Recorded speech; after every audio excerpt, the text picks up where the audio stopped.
Welcome to the Ultimate Beginner's Guide to ICT Trading Concepts.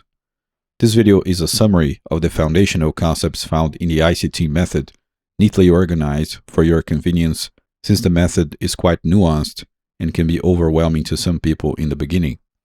Without further ado, let's begin talking about swing points and the idea of liquidity. The very first thing we need to understand is the idea of swing points and their relation to liquidity.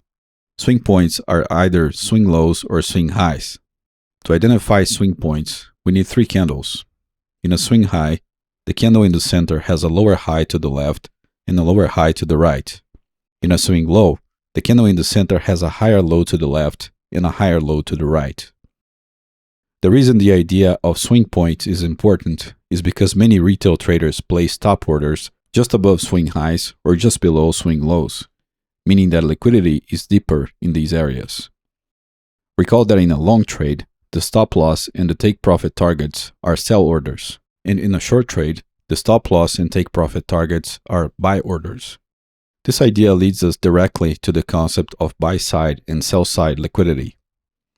Just above a swing high, there are a lot of stop orders from short trades, which are buy stop orders, and there are also a lot of buy stop orders from traders who want to go long if price surpasses the swing high.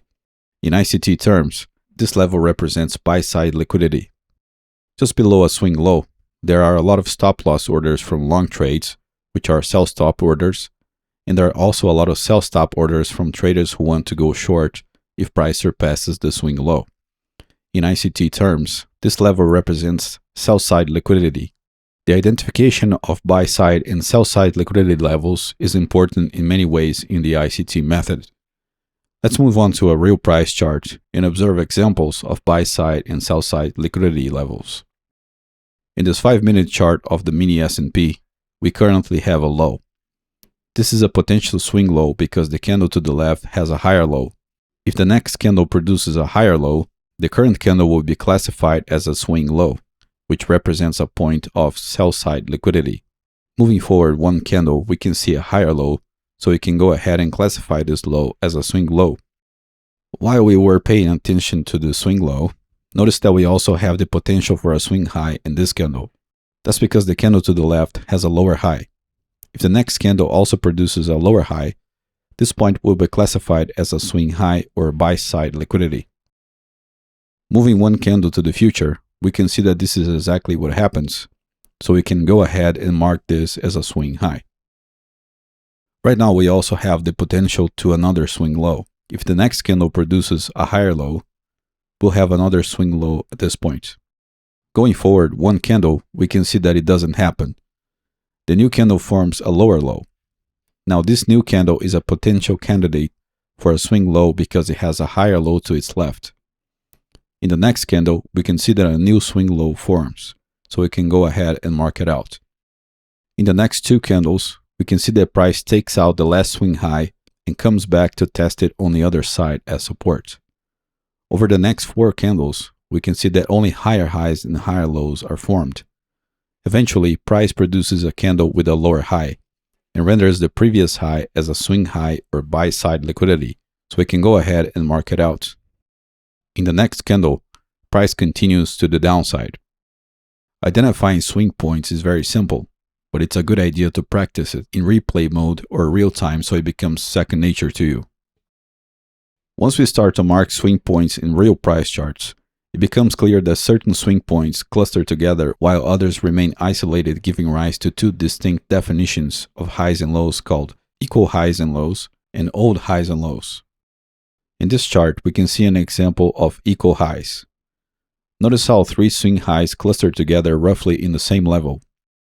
Still in the same chart, we can spot an example of equal lows. In this case, three swing lows cluster to form equal lows. Notice that equal highs and lows don't necessarily happen in the same price level perfectly. They simply cluster together in the same area, roughly speaking. Still on the same chart, we can see the concept of old highs and old lows, which are swing highs and lows that stand out or that are isolated in a way. Notice that in the example of the old low, price pierces the old low without closing below it, and then it starts to go up. That's an important idea not only in ICT's method, but in the overall idea of market manipulation, meaning the triggering of liquidity in order to deceptively induce retail traders to one side of the market. Still on the topic of highs and lows, we can look at other important types of highs and lows in any price chart, namely the previous week high or low, previous day high or low, sessions high or low, or even intraday time frame highs and lows. We'll take another look at that when we talk about the concept of daily bias. Another important concept in the ICT method is the idea of discount and premium zones. To understand that, we must first understand the idea of range, which is simply the space between a swing low to a swing high, or the space between a swing high to a swing low. Let's take the example of the range from a swing low to a swing high for the sake of illustration first. To define the premium and discount zones, we divide the range in two equal parts. The upper zone is always called premium, and the lower zone is always called discount. That's also the case when the range comes from a swing high to a swing low, which would be a downward price movement. Whenever we look for long trade opportunities, we want to enter trades in the discount zone, assuming there are other elements to support the trade idea. The lower into discount, the greater the risk-reward ratio if we place a stop below the swing low and a target at the swing high. For downward price movements, we measure a range from a swing high to a swing low. We want to get into short trades in the premium zone. The higher into the premium zone, the better, because we are able to extract a greater risk-reward ratio, assuming the stop loss is at the swing high and the target is at the swing low. This notion of discount and premium is very simple, but it's something you need to keep in mind when we look at other concepts like optimal trade entries, fair value gaps, order blocks, and the combination of elements that will generate trade setups. Directly related to the idea of premium and discount zones, we have the concept of OTE, which is short for optimal trade entry. The OTE is a specific Fibonacci retracement zone that will fall in the discount zone for a long trade entry or in the premium zone for a short trade entry. This specific Fibonacci retracement zone is from 0.62 to 0.79. The midpoint of this zone, which is 0.705, is also highlighted. In this illustration, you can see the OTE for a long trade. Notice how the zone falls into the discount zone. It's important to observe how price action reacts to the three levels of this zone, especially the midpoint at 0.705 retracement level. In this other illustration, you can see the OTE for a short trade. Notice how the zone falls into the premium zone. It's important to observe how price action reacts to the three levels of this zone, especially the midpoint retracement level, just like in the case of an OTE for a long trade. Let's take a look at a couple of examples of how the OTE works in real price charts. Here you can see the 4-hour chart of the Euro USD. I already marked out an important swing high and a swing low. Let's now mark out the discount and premium zones generated by this range. Recall that a range is the distance between a swing high and a swing low. Let's also mark out the OTE or optimal trade entry for this range. Notice how the OTE falls into the premium zone. If price comes back to that level, we want to observe the interaction of price with each of the three levels that compose the OTE zone. By moving forward a few candles, we can see that price reacts to the 0.62 level of the OTE. Although you can use this as an entry, keep in mind that the higher into premium you get, the greater the risk-reward ratio you will extract from the trade. In this next chart, we can see that price reacts a little to the downside, but then returns back up to the OTE, closing above the midpoint, but still below the 0.79 level. In the very next candle, the market drops significantly. It takes just one more candle for price to reach the swing low target. If a short trade was triggered at the midpoint of the OTE with a stop at the swing high and a target at the swing low, the trade would have a 2.4 risk-reward ratio. In this final image, we can see that price continued going down afterwards. So even though a 2.4 risk-reward ratio is not terrible, there was a lot more that could be extracted from this trade. Let's take a look at a long trade example using the OTE. Here you can see that price just made a swing high. Let's first draw the discount and premium zones. and then plot the OTE using the range outline in the chart. In this next chart, we can see that price returns to the OTE into discount and reacts to the lowest level of the zone by touching it without closing below it. Right after, price begins to rise in the direction of the old high, swing high, or buy-side liquidity level. One major concept in the ICT method is the fair value gap. The fair value gap is a 3-candle pattern that hides a gap between the first and third candle's shadows. Let's first take a look at the bullish fair value gap, which is often called BC. BC simply stands for buy-side imbalance and sell-side inefficiency.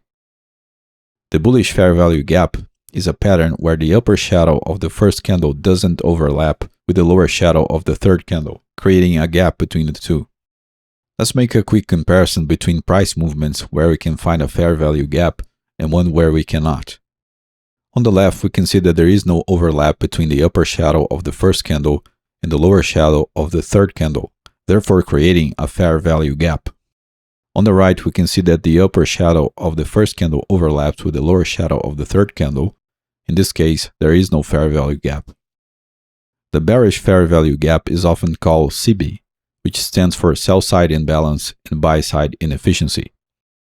The bearish fair value gap is a pattern where the lower shadow of the first candle doesn't overlap with the upper shadow of the third candle, creating a gap between the two. Let's make a quick comparison between 3-candle patterns where we can find a fair value gap and one where we cannot. On the left, we can see that there is no overlap between the lower shadow of the first candle and the upper shadow of the third candle, therefore creating a fair value gap. On the right, we can see that the lower shadow of the first candle overlaps with the upper shadow of the third candle. In this case, there is no fair value gap. Another important detail about fair value gaps is the idea of consequent encroachment, which is simply a fancy expression that means the midpoint of the fair value gap or the 50% retracement of the gap. Fair value gaps can be used as zones of support and resistance. As is the case with many other types of support and resistance, it's important to pay attention to how price reacts to fair value gap limits and the consequent encroachment line. Let's look at BCs, or bullish fair value gaps, first. The ideal scenario is to see price reacting to the upper limit of the fair value gap, meaning piercing it and closing above it. That's one way of knowing that price is respecting the fair value gap. Another valid way is to observe the same type of reaction at the consequent encroachment. Price will pierce the midpoint of the fair value gap and close above it, quite often testing the consequent encroachment again right after it, although that is certainly not a requirement. In this other illustration, you can see the bearish version of the fair value gap reversal. The principle is the same, of course, but everything is flipped upside down. As it is the case with other types of support and resistance, price can disrespect the fair value gap and test it on the other side. In ICT terms, this is called a fair value gap inversion. Here on the left, you can see a hypothetical example of the bullish fair value gap inversion leading to a bearish movement. And on the right, you can see a bearish fair value gap inversion leading to a bullish movement. Once again, this is exactly like the old switch and test of various kinds of support and resistance lines. Beyond fair value gaps, ICT's method also points to other types of related concepts, namely volume imbalances and gaps. A volume imbalance happens when there is a gap between the open and close of adjacent candles, although there is trading activity within the gaps since candle shadows overlap. A gap occurs when there is a space between highs and lows of adjacent candles, meaning there is no trading activity between the high of the first candle and the low of the second candle in the case of a bullish gap, or the low of the first candle and the high of the second candle in the case of a bearish gap. In this illustration, you can see the bullish version of the fair value gap, volume imbalance, and gap side by side for comparison. In this other illustration, we have the bearish version of all three patterns. Keep in mind that you can use fair value gaps, volume imbalances, and gaps in a similar way. Let's now observe some real examples of fair value gaps, volume imbalances, and gaps, starting with a very simple example. We begin with this 1-hour chart of the dollar index. Moving one candle to the future, we can spot the formation of a fair value gap since the upper shadow of this candle does not overlap with the lower shadow of the current candle. It's not uncommon for price to return to the fair value gap and then continue its main trajectory, although this is not the only use of fair value gaps. Moving one candle forward, we can see that price enters the fair value gap area and then immediately reverses to the upside, continuing its main movement. Notice here that if the lower shadow of the next candle does not overlap with the upper shadow of this candle, we'll have a new fair value gap. In the next candle, we can see that this is exactly what happens. Another fair value gap is created. In the next candle, we can see an inside bar formation, but without entering the latest fair value gap. In the next candle, price enters the fair value gap and closes above it, clearly reacting to that zone in a similar way it did with the previous fair value gap. After that, price resumes its movement to the upside for a few more candles. If we move one more candle to the future, we'll observe the formation of a gap, as you can see in this chart. We can mark it out in the same way that was done with the fair value gaps. The principle here is the same. This is an area that price can come back to and reverse. We can also observe inversions in some cases. In the very next candle, we can see price reacting to the gap in a similar way it did with the previous fair value gap. In this chart, we can see how price continued going up after reacting to the upward gap. Notice also that the current candle is reacting to a fair value gap that was formed right after the upward gap. Still in the dollar index, but this time in the 4-hour chart, we can see an example of volume imbalance. Notice there is a gap between the close of the previous candle and the open of the current candle, but there is also trading activity between the gap, which makes this a volume imbalance. In the next few candles, we can see how the volume imbalance can hold price, and eventually the market starts to rise from there. Another important idea in the ICT method is called order block. There are a couple of different ways of using order blocks. Let's divide these two ways into large body candles, which are often referred to as high probability order blocks, and small body candles with more prominent shadows, which are often referred to as low probability order blocks. Let's explore the high probability order block first. The bullish variation of an order block is formed by the large body bearish candle or series of large bodied bearish candles that sweep sell side liquidity and then lead to a break of an old high right after it, which in this case is called a break of structure. The order block occurs at the open of the large bodied bearish candle that sweeps sell side liquidity. Price will often retrace back to the order block before moving higher. The bearish variation of an order block is formed by the large body bullish candle or series of large body bullish candles that sweep buy side liquidity and then lead to a break of an old low right after it, which in this case is called break of structure. The order block occurs at the open of the large body bullish candle that sweeps buy side liquidity. Price will often retrace back to the order block before moving lower. Notice that high probability order blocks come from simple expanding pivot formations where a lower low is followed by a higher high in the case of a bullish order block, or when a higher high is followed by a lower low in the case of a bearish order block. We also have the low probability order blocks, which are formed by small body candles with more prominent shadows occurring in the middle of a single price movement. These can also be divided into their bullish and bearish variations.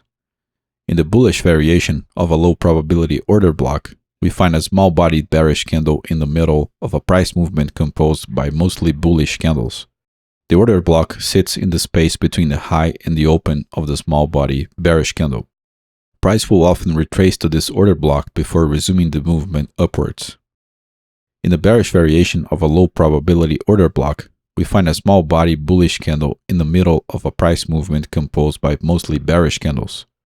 The order block sits in the space between the low and the open of the small body bullish candle. Price will often retrace to this order block before resuming the movement downwards.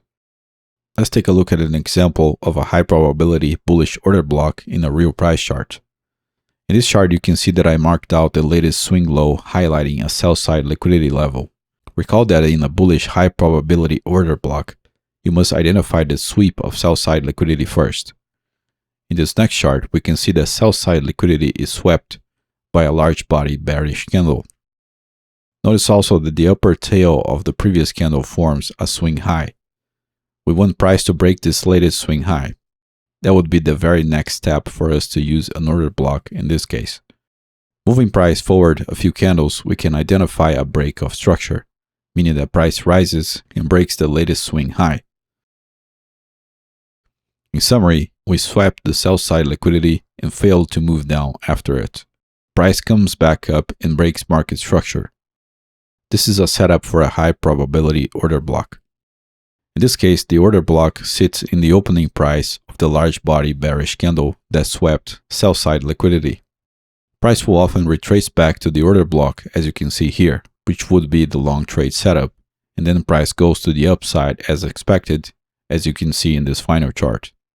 There are a couple of important details in here. Notice that price touches the order block 2 times before going to the upside, which would be the opportunity for a secondary entry in case you missed the first touch. Beyond that, we can also see a low probability bullish order block working, as you can see in this area. A small-bodied bearish candle in the middle of a bullish movement where we mark the distance between the high and the open. Observe how price action comes back to this area right after and goes up from there.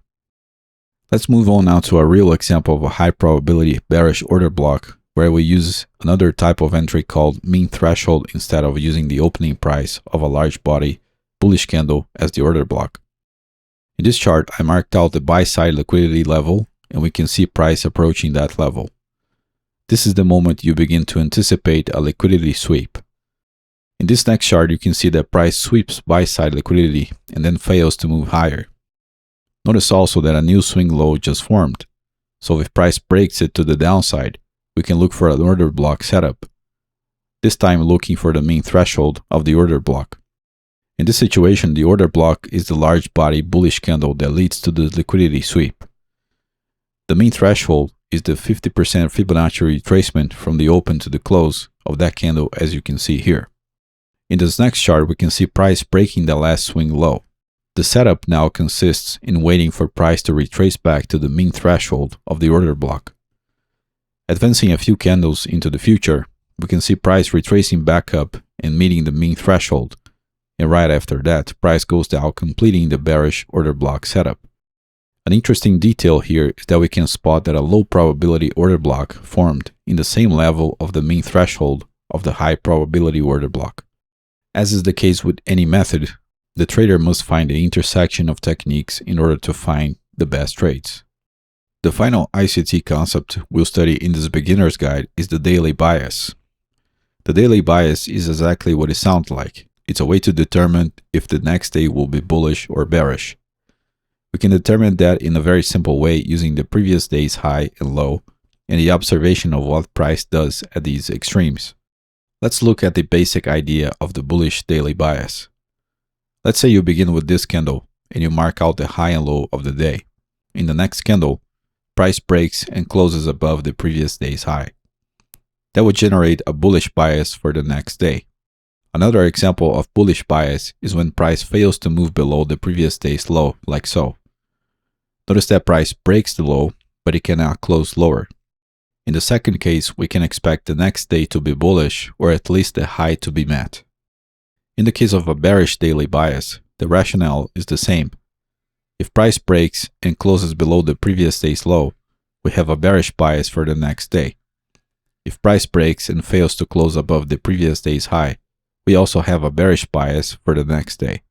In the second case, we can expect the next day to be bearish or at least to reach the previous day's low. This concept, like many others, is better understood in practice. So let's take the daily chart of the dollar index to see how this works. Let's say we begin with this current candle. The first step is to mark out the high and low. Moving on to the next candle, we can see that it broke and closed below the previous day's low. So we have a bearish bias for the next day. We mark out the current high and low. Two things can happen in the next candle. We should see price reaching this low, which in this case is very close to the current price, or we should see price break this low and close below it. In the next day, we can see that our bearish bias was correct, and since price closed below the previous day's low, we continue with the bearish bias for the next day. Now I mark out the new high and low. we should see price breaking to the downside or at least reaching the new low. In the next candle, we can see that our bias was correct. Since price closed below the previous day's low, we continue with a bearish bias. We now mark the new high and low. Price is expected to at least reach the new low or break and close below it. In the next candle, we can see that price moves sharply to the downside, once again confirming the daily bearish bias that was anticipated in the previous day. We now mark the new high and low. Once again, we expect price to reach the new low or break and close below it. In the next candle, we can see that the bearish bias was correct, and we mark out the new high and low.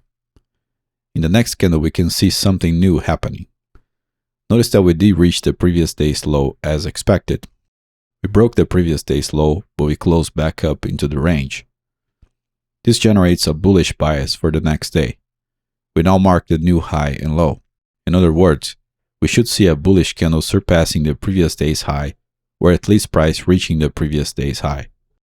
In the next candle, we see price reaching the previous day's high as expected, but a bearish candle appears, so our bias was wrong in a way. But it was correct about reaching the previous day's high.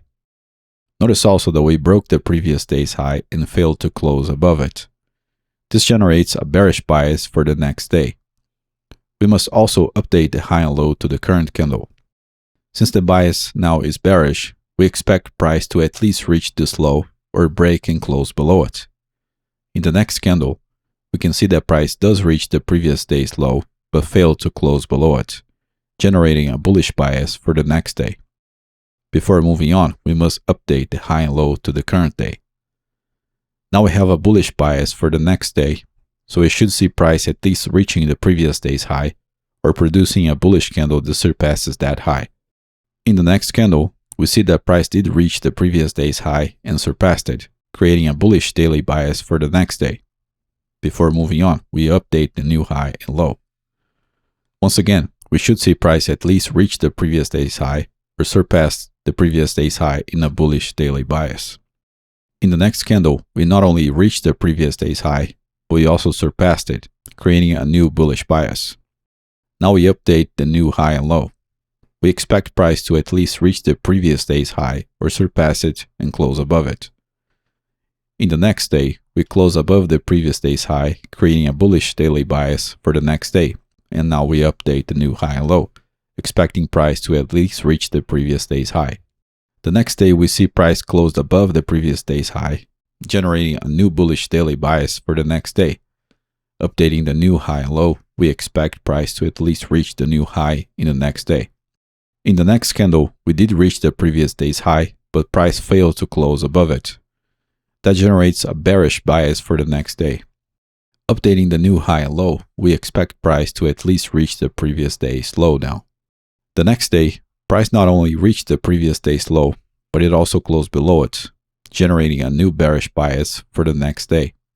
Updating the new high and low, we now expect price to at least reach the previous day's low. The next day, we see that price indeed reached the previous day's low and then created a bullish candle that closed above the previous day's high. By the way, notice how price reversed at a fair value gap in here. Now we have a bullish bias for the next day. Updating the new high and low, we expect price to at least reach this high the next day. Moving one candle to the future, we see that price did reach the previous day's high, but failed to close above it, therefore generating a bearish bias for the next day. Updating the high and low, we now expect price to at least reach the previous day's low. The next day we have an inside bar, so we failed to reach the previous day's low, and we don't have a bias for the next day. Now we can update the new high and low and see what happens. The next day, we close above the previous day's high, generating a bullish bias for the next day. Updating the new high and low, we expect price to at least reach the new high in the next day. Moving forward, we can see that we did reach the previous day's high and close above it. I guess you can get the idea of how this works by now. In all these candles, the bias only failed to meet its condition once when the inside bar appeared. In other words, it worked most of the time. This idea of the daily bias can also be used in intraday charts. The principle is exactly the same.